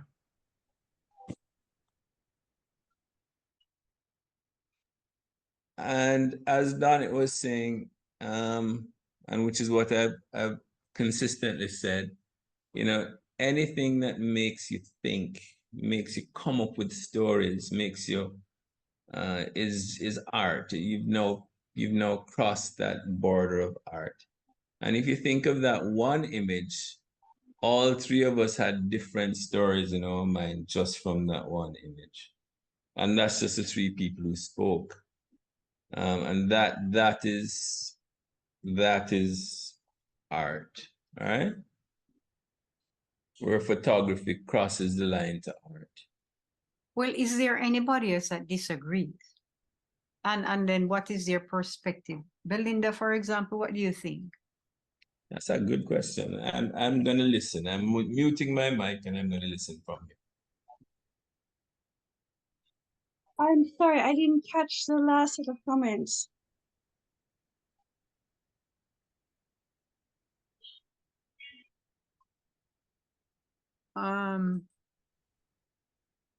Trisha? Trisha Gray, are you there? I am here. Yes, yes, yes. What are your thoughts on that piece? My thoughts on it are I like it. It's very different. And I agree with the comments of the whole, especially the perspective. I love the perspective. What I love as well, which is something I notice in pictures as well for me, is the shadow of the grill from the light creates like also like a texture. It is, that squares is creating some kind of texture as well on the wall or the ceiling. So I really do think it was very creatively thought out and executed. I agree with most of the comments on it. And I agree with your comment as well with the red. If they had done a little different and darkened some areas with a different shade of red, I think it would have even a much greater impact. Okay. Mm-hmm. Thank you. Anybody else? Or a newcomer? Or a new participant? So, Tiana. Hi. So as it relates to the shades of red, I also do agree that there could be different shades in the picture. I was not on to hear what the actual story behind it was because I got cut off. Oh no. Okay. Would you want to give comments on any of the other images?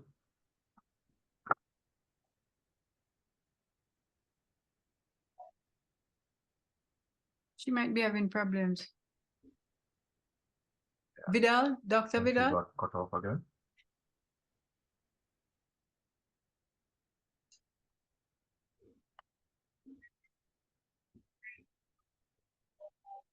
Doc? Vidal? Doesn't seem like he's here. Okay. May I add this one thing though? Sorry. What I would say though, overall, from what I've seen in all the pieces that were submitted, with regards to the theme of shades of red, and I think the one I think that gives me the greater impact in regards to the shades of red, as you look at it, I think Donnett's own has better impact of the shades of red. So I think this, the one with the ceiling, yes, if it had the different greater tones of red, I think it would, as I said, just push it up there. But with regards to the shades of red, as you look at an image, and you can tell this is all about red, Donnett's image, I think, says that as you look at it, even if you did not know initially, just the colors alone, as you look at it, impact immediately, I would say, red. This is all about red. Mm.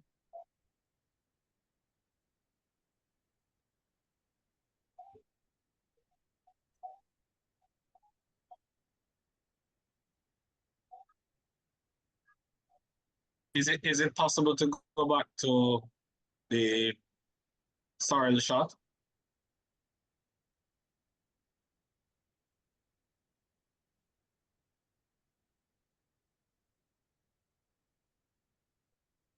Just a quick comment. I think this is Belinda's image, right? Yes. So Belinda, Is she here?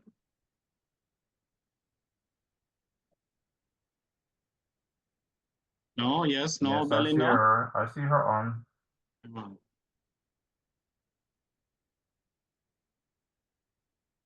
What about it, Sean? I was just wondering if she could recreate the image and sell it to me to use it for Christmas promotion. But what I'd want is a stalk of the leaves from the sorrel plant in the background and probably 2 or 3 of the buds to the bottom left of the glass. Commercial. I really like this. Well, somebody who's in advertising, I really, really like the image. Yeah. Maybe a recommendation as well. If you're going to reattempt this shot, add maybe a black foam core on either side to help define the edges. Yeah. Can you repeat that, Dwayne? What did you say? Add a piece of black foam core or a piece of black cloth on either side to help define the side of the glass. Okay, I get you.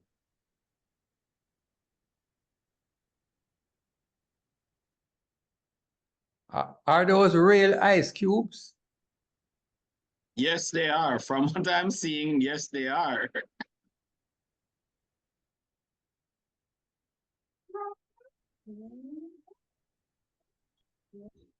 The acrylic ice cubes that I have look nothing like those. Yeah, I get you.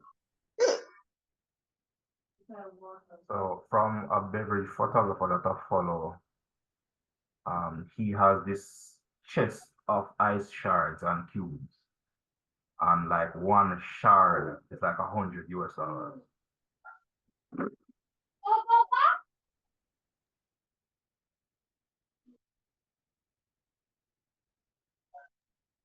I remember when many years ago when I started commercial photography, and I went on a shoot with Patrick Champagne and Franz Mazuka, and I see them mix up some whole heap of something and spray the red stripe bottle, and for days it had bubbles on it and looked like it was still melting. And I'm saying, hold on a second. But I still take the thing out of the crate and wash it off. And on the spray up this whole heap of things on it. And then all of a sudden the bottle look like it just take out of the freezer and put on. Sometimes it's oil and water and then soap soda, I think. Sometimes it's oil and water. I think one method is glycerin and water sprayed. Well, the glycerin and water with the clear epoxy, when it dries, it's just there. It never goes away because the epoxy coats the bubbles. It's crazy. And then I remember we did a shoot with mothers. And after the guys finished, a girl named Sulan Chung prepared the meal. And when I went into the room and I was like, oh my God, this food looks so delicious. And then Patrick turned and said to me, you can't eat anything on the set. I said, why? He said, look over there. And Sulan, I think Miss Zaka remember Sulan Chung. Yes. Yes, man. The young lady half cooked the chicken in a boss and the rest was acrylic paint, you know. I'm saying, it was all the fries them get touched out. It's an art. Yeah. And we did a shoot for Grace and the carrots and spinners and stuff wouldn't float. And I say, boy, man, them go if you pack a toothpick, you know, and come back, you know, and build a castle in the middle of the soup bowl and stick up everything.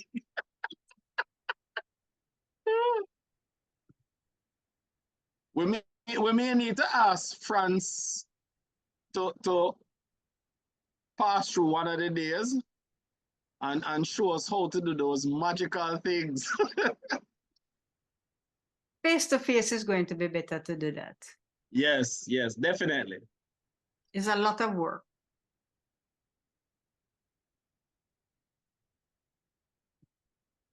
How about the lady with the rose? Darlington Jones is doing a lot of that now. Okay. Hi, good night. It's Tiana. So sorry about that. I'm on my way home and my phone died. So I got cut off. Okay, understood. So we're asking if you had any thoughts on any of the other images. Yeah, I do believe my favorite is the knife image because it does show the different comparisons of like red, different shades of red. So I think that was my favorite out of all the submissions. I do like the sorrel one. It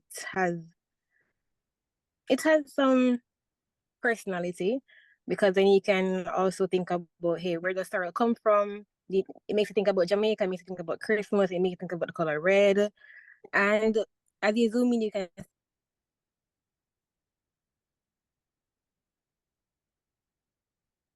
Think she's gone again? Yeah. Yeah, looks like it. Yes, no, you don't drink any.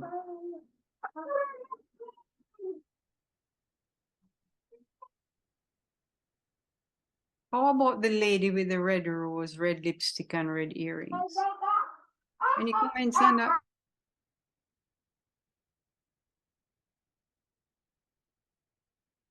Any comments on this one? I have an issue with the shadows, casting of the shadows on the wall. And the casting of the shadow on her, based on how she's turned her right cheek. Just that little section to the left of her lips, going up to her nose.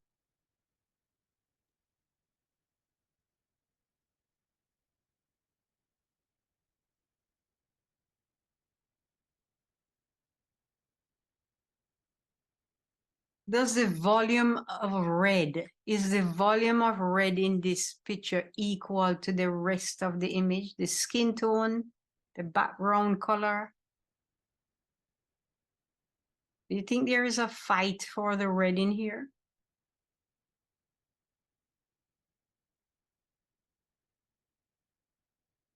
No, I don't. I can live with it.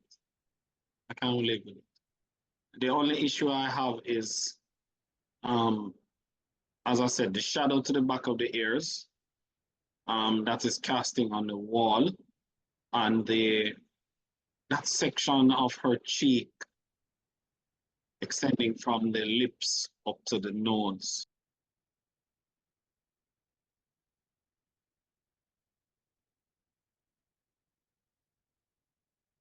Here are some other topics: romance, love, red, pleasure. Romance, love, red, pleasure. Which one do you think is a better topic or is a suitable topic? Love. I work with romance.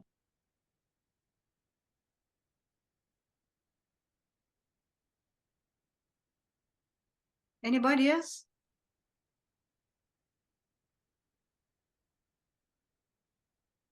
There's a bit of romance and seduction mixed in. Yeah. Sorry to break. I actually I actually have no option but to leave now, right? And it sounds to me as if you're going into the topics for the next competition. So let me just thank you again for inviting me to Thank you. for judging. I hope I didn't offend anybody. And I hope that that you may see your way to thinking that, at least from my perspective, I was fair. But thanks again for inviting me. And congratulations to everybody on their images. All right. Thank you, Thank you Robert. very much, Robert. Thank you. Thanks for taking the time off. So, Robert, it sounds like you've never been to one of Miss Zaka's classes, right? No, man, Robert is big time photographer. Haven't you seen his books? That is why I think he made the comment that he hopes he has not offended anybody. Ms. Zaka, he needs to come to your class when you are critiquing our work at art school.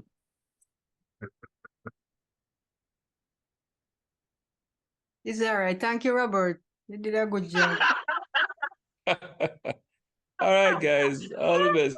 Take care, guys. All right, take care, thanks.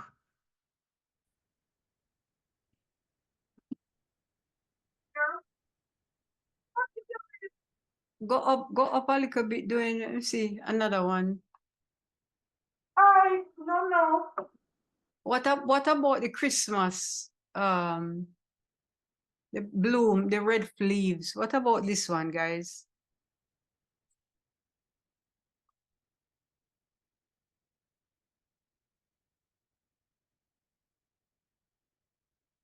What about this one? And for me, this image just,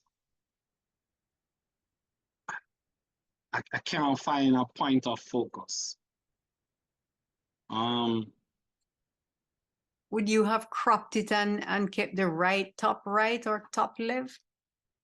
The top left to me would have been a little bit, from the dark area of the leaves, from the first third up to probably about the center of the image, would have kind of worked for me. I don't understand. You mean you'd cut off the bottom and have a clear line and just use the top third, you saying? So the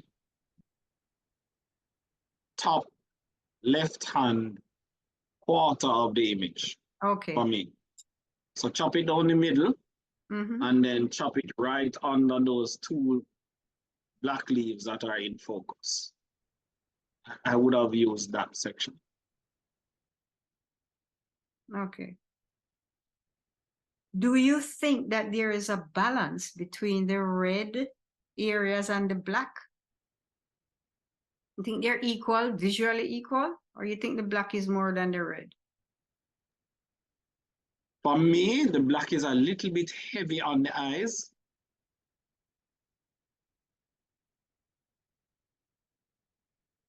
How about depth of field?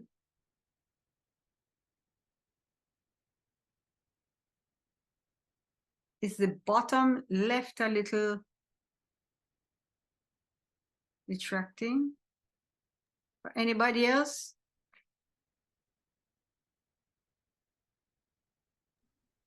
For me, I think what would have added to it, instead of taking out all the color from those leaves that are now black, if you adjusted the hue to keep some of the browns and oranges.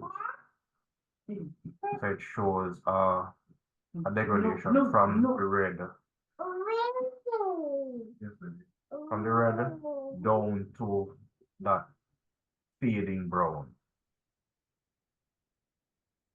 Fading brown. The leaf in the middle. Well, those that are currently all black now. So they pulled all the color out.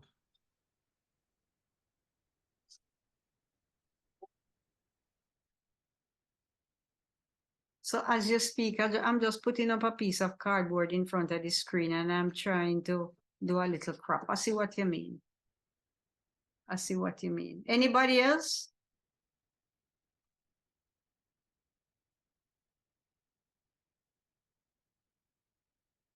I think everybody tired and gone to bed. Go down and you see another one. I don't feel like it's a lot of people who entered. What about the glass and the berries? The wine glass with the berries. He was saying that this one is very sharp.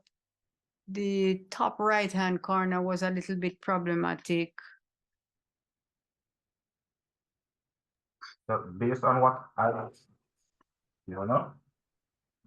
Go ahead. Sorry, based on what I see on screen, the focus point is actually the On this upper bottom left. Yeah. I think I would want it to be more the glass. Could it have been a vertical shot from the top of the glass? You include the 3 apples and you crop away the 2 sides. Can you see it as a vertical image? Yeah, probably a 5x7. Yeah, I agree with you, Donnet. I think a vertical would be stronger. But my main discomfort with this image is the lighting. I think I don't think it really helped the red. And you know, we have those bright spots on the fruits, you know, and on the berries. That's what my main discomfort with this image. Lighting is a little hot. Yeah. I think the other thing is if the glass was indeed intended to be the subject, the lighting is pulling the eye away from the glass because the light is more focused on the apples. I think it is so because we have too much to look at. If we narrow down the composition, we would go into the glass. But the piece of fabric is, so when we need to work a little bit early, people submit the ideas, we talk more about them, and we have to get out of the habit of rushing. And I think I'm saying that for all of us. We have to talk a little bit more about composing, emphasizing subject matter, creating views, just enhancing composition. The bloom, the petals, the four red petals, drop of blood on something. The topic suggests something that is Christian-like, or is Lent or Easter or something like that. The crucifixion. So I got the feeling of a Christian holiday, but I am not sure I really got the variety of reds that we're expecting. Maybe if the composition was a little bit lighter, we could see the light on the left-hand top bloom a little less intense. But I like the contrast between the red and the green. The contrast really lends itself to the overall lighting and complement of the four red blooms. But the red blooms are giving me the same shade of red. And look at where the light enters the center of the bloom and it feels a little orangey yellow. But the topic, as the judge was saying, he never got it. To me, it suggests some kind of Christian spiritual crucifixion, Lent, Easter, that kind of thing. Religious jargon. But it's very clean, it's very nice, I think.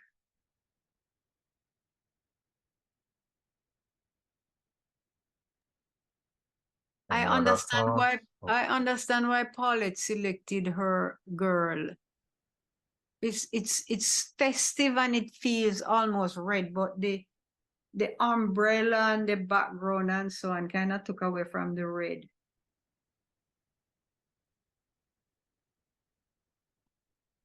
Again, it is sharp and it is interesting.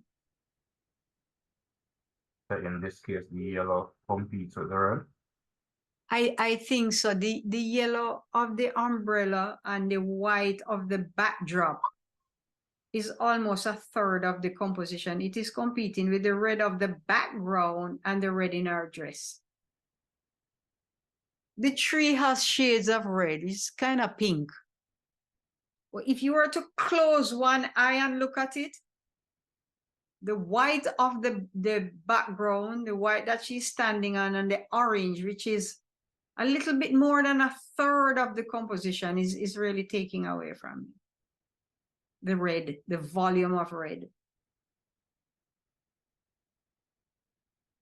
was a nice idea. Would a tighter crop cutting probably a half of the umbrella out improve it? You're cropping from the right side. I don't know. I just think that the red is not celebrated enough. So even if we took off the background, that sky area, I'm trying to see if we took that off, we would zoom into a little bit more red. And then we would go to the right-hand side of the composition, take off a little bit of the umbrella and take off a little bit of the bottom. And we would go into the girl, but it's not necessarily all red.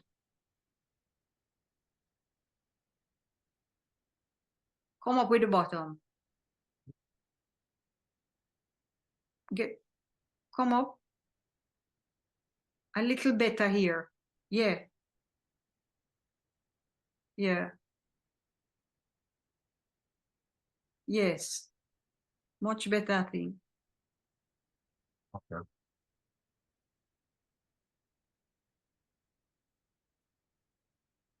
That was the last one. I know why the person selected the fabric. It just needed at least 3.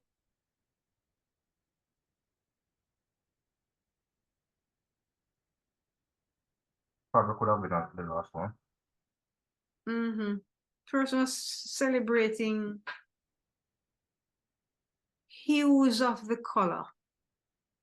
Hues of the color is different from, you have one color and if you light it, you're going to get hues of the color. Shades of the color mean a little bit of red with some white is going to give you pink.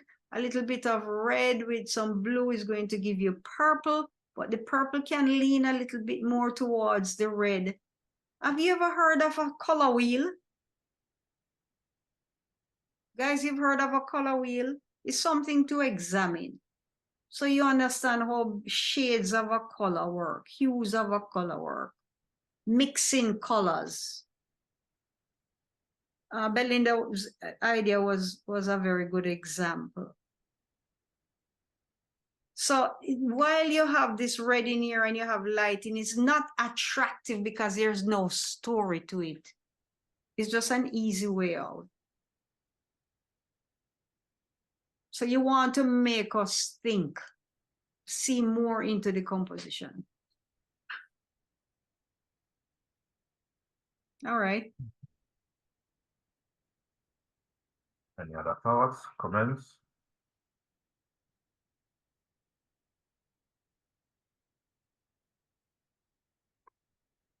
If not, can call this. For the next one, we could do shades of blue. And that would open a different kettle of fish with the sky and the sea and all of those fabulous things. We have a plan for the year though, you know. I think the whole year has been planned out already. Yes, all the themes have been assigned.